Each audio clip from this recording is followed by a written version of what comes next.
प्यारे बच्चों नमस्कार, स्वागत है आप सभी का आपके अपने प्यारे से विद्या आनंद यूट्यूब चैनल में। तो चलिए आज हम पढ़ने वाले हैं क्लास 12 हिंदी का 35 मोस्ट इंपोर्टेंट ऑब्जेक्टिव क्वेश्चन। ये सारे प्रश्न आपके बोर्ड परीक्षा के लिए काफी ज्यादा इंपॉर्टेंट है, तो आज के क्लास को आप सभी ध्यान से देखेगा और इन सारे प्रश्नों को आप अच्छे से याद कर लीजिएगा। ओके, चलिए क्लास को स्टार्ट करते हैं और आप सभी हमारे साथ चैट सेक्शन और कमेंट सेक्शन में आंसर लगाते चलिएगा, जिससे कि ये सारे प्रश्न आपको क्लास में ही अच्छे से याद हो जाए। ओके, चलिए देखिए पहला नंबर सवाल क्या कह रहा है कि बिखरे मोती क्या है। अब लगाओ आप कि बिखरे मोती जो रचना है वो क्या है, उपन्यास है, काव्य संकलन है, निबंध संकलन है या फिर कहानी संग्रह है। पहले तो मैं बता दूं कि बिखरे मोती जो रचना है यह सुभद्रा कुमारी चौहान की है और यह एक प्रकार का कहानी संग्रह है जो कि ऑप्शन नंबर डी में दिया गया है। लगा लो आप भी कि बिखरे मोती सुभद्रा कुमारी चौहान की रचना है और यह एक प्रकार का कहानी संग्रह है। D is the correct answer. चलिए दूसरा नंबर सवाल देखते हैं क्या कह रहा है कि इनमें से कौन सी पुस्तक प्रसाद जी की है। अब बताओ कि निम्नलिखित में कौन सी पुस्तक है जो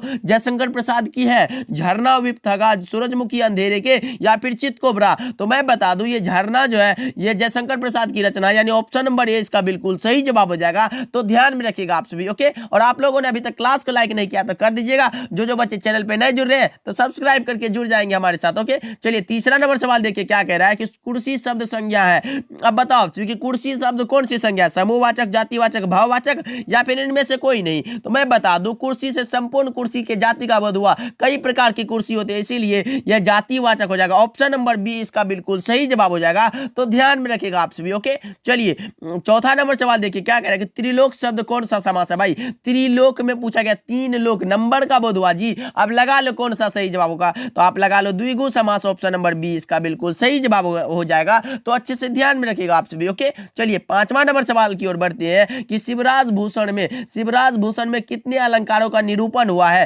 अब बताओ कि शिवराज भूषण में कितने अलंकारों का निरूपण हुआ है, 110, 112, 108 या फिर 105। 5 का सही जवाब क्या होगा, लगाओ तो इसमें 105 अलंकारों का निरूपण हुआ है यानी ऑप्शन नंबर डी इसका बिल्कुल सही जवाब हो जाएगा। तो ध्यान में रखिएगा आप सभी। ओके, चलिए 6 नंबर सवाल क्या कह रहा है कि निम्नलिखित में कौन सी रचना भूषण की नहीं है। अब बताओ कि कवित्व के रचनाकार भूषण जो है उनकी रचना निम्नलिखित में कौन सी नहीं है। भूषण हजारा कवित्व, दूषण उल्लास या फिर हर्षोल्लास। तो मैं बता दूं ये हर्षोल्लास जो है इनकी रचना नहीं है। भूषण हजारा कवित्व और दूषण उल्लास इन्हीं की रचना है, हर्षोल्लास इनकी रचना नहीं है यानी ऑप्शन नंबर डी इसका बिल्कुल सही जवाब हो जाएगा। ओके, चलिए 7 नंबर सवाल देखते हैं कि छत्रसाल दशक किसकी रचना है। अब आपसे पूछा गया कि छत्रसाल दशक जो रचना है वो किसकी है, द्विजदेव की, जयदेव की, भूषण की या फिर मतीराम की। तो मैं बता दूं यह रचना है भूषण जी की। तो ऑप्शन नंबर सी इसका बिल्कुल सही जवाब हो जाएगा। तो याद रखिएगा आप सभी। ओके, चलिए 8 नंबर सवाल देखते हैं क्या कह रहा है कि भक्तमाल के रचयिता कौन है। देखो जी ये कितना इजी सवाल है। भक्तमाल के रचयिता पूछा गया भाई कबीरदास, गुरु नानक, रेदास या फिर नाभादास। तो आप लगाओगे सर नाभादास हो जाएगा क्या, नाभादास। तो ऑप्शन नंबर डी इसका बिल्कुल सही जवाब हो जाएगा। तो याद कर लो आप सभी, जिसको याद नहीं है याद कर लेंगे और जिसको याद है अच्छी बात है। ओके, चलिए 9 नंबर सवाल देखिए क्या कह रहा है कि काशी में कितने वर्ष रहकर तुलसीदास विद्या अध्ययन किए थे। अब बताओ कि काशी में कितने वर्ष रहकर तुलसीदास जी विद्या अध्ययन किए। बताओ सही जवाब क्या होगा, 10 वर्षों तक, 15 वर्षों तक, 18 वर्षों तक या फिर 20 वर्षों तक। 9 का सही जवाब हो जाएगा 15 वर्षों तक। ऑप्शन नंबर बी इसका बिल्कुल सही जवाब हो जाएगा। तो याद कर लो आप सभी। ओके, चलिए 10th नंबर सवाल क्या कह रहा है कि उद्दंड का विलोम क्या होगा। भाई उद्दंड का विलोम पूछा गया है, लगाओ सही जवाब क्या होगा। तो मैं बता दूं 10 का सही जवाब हो जाएगा विनम्र। उद्दंड का विलोम विनम्र हो जाएगा। Option number A is the correct answer. याद कर लो आप सभी। चलिए 11 नंबर सवाल क्या कह रहा है कि एकत्र का विलोम क्या होगा। भाई एकत्र का विलोम यानी उल्टा पूछा गया तो विकीर्ण हो जाएगा यानी ऑप्शन नंबर ए इसका करेक्ट जवाब हो जाएगा। तो ध्यान में रखिएगा आप सभी। चलिए 12 नंबर सवाल क्या कह रहा है, हिंदी साहित्य का सूर्य किसे कहा जाता है। अब लगाओ आप सभी कि हिंदी साहित्य का सूर्य जो है किसे कहा जाता है, सूरदास को, कबीरदास को, तुलसीदास को या फिर मलिक मोहम्मद जैसी को। तो मैं बता दूं हिंदी साहित्य का सूर्य सूरदास को कहा जाता है। सूर्य से सूर्य, सूरदास, सूर्य सूरदास देखो मिलता जुलता है। तो ध्यान में रखिएगा, अच्छा ट्रिक है। ओके, चलिए 13 नंबर सवाल क्या कह रहा है कि करवक कहां से लिया गया है। भाई लगाओ करवक कहां से लिया गया है, फटाफट से बताएंगे आप सभी। तो मैं बता दूं करवक के रचयिता का नाम है मलिक मोहम्मद जैसी और यह लिया गया है पद्मावत से यानी ऑप्शन नंबर डी इसका बिल्कुल सही जवाब हो जाएगा। तो याद रखिएगा आप सभी। ओके, चलिए 14 नंबर सवाल की ओर बढ़ते हैं कि ओम प्रकाश वाल्मीकि की कौन सी रचना है। अब बताओ ऑप्शन कि ओम प्रकाश वाल्मीकि कौन सी रचना है निम्नलिखित में उसने कहा था, ये तो चंद्रधर शर्मा गुलेरी की रचना है, जूठन के रचनाकार है ओम प्रकाश वाल्मीकि, प्रगीत और समाज नामवर सिंह की रचना है, रोज अज्ञे जी की रचना है, तो जूठन लगा लो जी, ओम प्रकाश वाल्मीकि की रचना हो जाएगा। Option number B is the correct answer, ध्यान में रखिएगा आप सभी। चलिए 15 नंबर सवाल क्या कह रहा है कि सलाम सलाम कहानी संग्रह के कहानीकार कौन है, ये बताना आप सभी को। सलाम कहानी संग्रह के कहानीकार कौन है, 15 का सही जवाब लगाएंगे आप सभी, तो इसका सही जवाब हो जाएगा Om Prakash Valmiki. Option number B इसका बिल्कुल सही जवाब हो जाएगा। चलिए 16 नंबर सवाल देखते हैं क्या कह रहा है कि सिपाही की मां एकांकी में कुंती कौन है भाई, पड़ोसीन लगा लो, कितना बार मैं बता चुका हूं ये पड़ोसीन है। ओके चलिए 17 नंबर सवाल देखिए क्या कह रहा है कि जयशंकर प्रसाद की नाटक कौन सी है भाई, जयशंकर प्रसाद की नाटक पूछा गया, लगाओ सही जवाब क्या होगा, कल्याणी, परिणय, स्कंद गुप्त, ध्रुव स्वामिनी या फिर इनमें से सभी। तो 17 का सही जवाब आप लगाओगे इनमें से सभी जो है ये सभी इनकी नाटक है, यानी ऑप्शन नंबर डी लगा लो और अच्छे से ध्यान में रखिएगा आपसे भी। ओके चलिए 18 नंबर सवाल देखते हैं क्या कह रहा है कि ज्ञानेंद्र पति की कौन सी कविता है।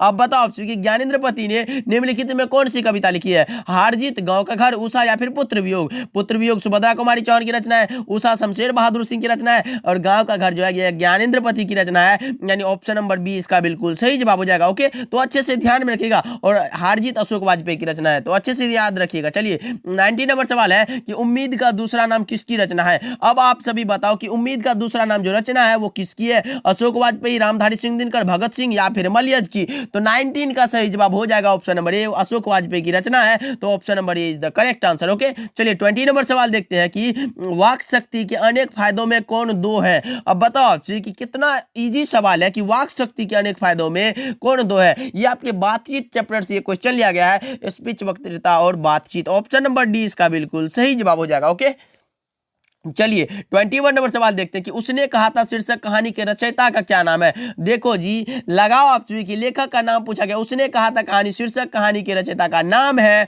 चंद्रधर शर्मा गुलेरी। क्या चंद्रधर शर्मा गुलेरी, यानी option number A is the correct answer, तो ध्यान में रखिएगा आप सभी। ओके चलिए 22 नंबर सवाल देखिए कि बालकृष्ण भट्ट क्या नहीं थे। अब आपसे पूछा गया कि बालकृष्ण भट्ट जी क्या नहीं थे, बातचीत निबंध के निबंधकार का नाम है बालकृष्ण भट्ट, और ये पूछा गया क्या नहीं थे, पत्रकार, महाकाव्यकार, निबंधकार या फिर आलोचनाकार। तो बालकृष्ण भट्ट महाकाव्यकार नहीं थे, यानी ऑप्शन नंबर बी इसका बिल्कुल सही जवाब हो जाएगा। 22 का B is the correct answer. चलिए 23 नंबर सवाल आपके सामने है कि किस अस्पताल में दिनकर जी का निधन हुआ था। निधन मतलब मृत्यु, किस अस्पताल में रामधारी सिंह दिनकर का निधन हुआ, बताओ आप सभी सही जवाब क्या होगा, यह हुआ विलिंगडन नर्सिंग होम, यानी ऑप्शन नंबर डी इसका बिल्कुल सही जवाब हो जाएगा। लगा लो और अच्छे से ध्यान में रखिएगा। चलिए 24 नंबर सवाल है कि दिगंबर शब्द का संधि विच्छेद क्या होगा, दिक धन अंबर, यानी ऑप्शन नंबर ए इसका बिल्कुल सही जवाब हो जाएगा, तो याद रखिएगा आप सभी। चलिए 25 नंबर सवाल है आपके सामने, रॉबिन्सन क्रूसो को कब तक मनुष्य का मुख देखने को नहीं मिला था। अब बताओ आप सभी कि रॉबिन्सन क्रूसो को